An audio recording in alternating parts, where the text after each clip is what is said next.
शेतकरी मित्रांनो, भोगवाटादार 2 जमीन किंवा वर्ग 2 असणारी जमीन ही आता भोगवाटादार 1 किंवा वर्ग 1 अशी करता येणार आहे।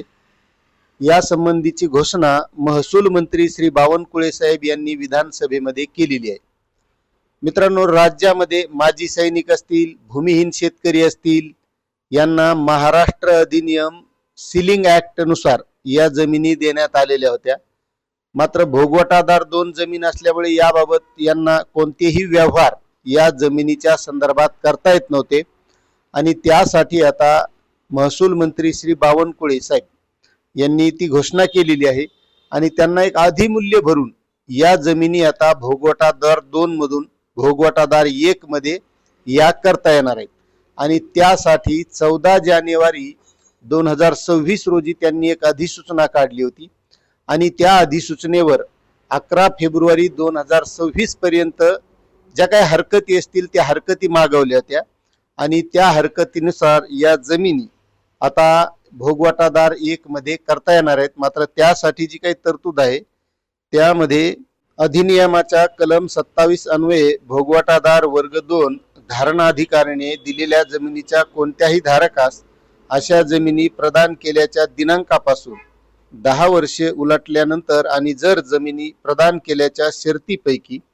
कोणत्याही शर्तीचे उल्लंघन झालेले नसेल त्या बाबतीत किंवा जर अशा शर्तीपैकी कोणत्याही शर्तीचे उल्लंघन झाले असेल तर असे उल्लंघन नियमाधीन केल्यानंतर या नियमांच्या तरतुदीनुसार त्याच्या जमिनीचे भोगवटादार वर्ग 1 धारणा अधिकारामध्ये रूपांतर करण्यासाठी संबंधित जिल्हा अधिकाऱ्याकडे अर्ज करता येईल आणि यासाठी जो काही अधिमूल्य आहे ते अधिमूल्य सुद्धा वेगवेगळ्या क्षेत्रानुसार हे भरावं लागणार आहे। मग त्यामध्ये महानगरपालिका असेल, नगर परिषद असेल, ग्रामपंचायत असेल त्यानुसार। तर त्या संबंधीची जी कार्यवाही आहे तर ती 31 मार्च पर्यंत त्यासाठी जी काही SOP असणार आहे ती सविस्तरपणे येणार आहे, ती तर आपण बघणारच आहोत। मात्र तत्पूर्वी जे काही अधिमूल्य आहे तर त्यामध्ये महानगर प्रदेश, महानगरपालिका किंवा नगर परिषदा व त्यांची सीमावर्ती क्षेत्रे शेतीच्या प्रयोजनासाठी वापरलेली, औद्योगिक व इतर बिगर शेती प्रयोजनासाठी वापरलेली, यासाठी वार्षिक दर विवरण पत्राप्रमाणे परिगणना केलेल्या अशा जमिनीच्या मूल्याच्या 50% हे असं असणार आहे।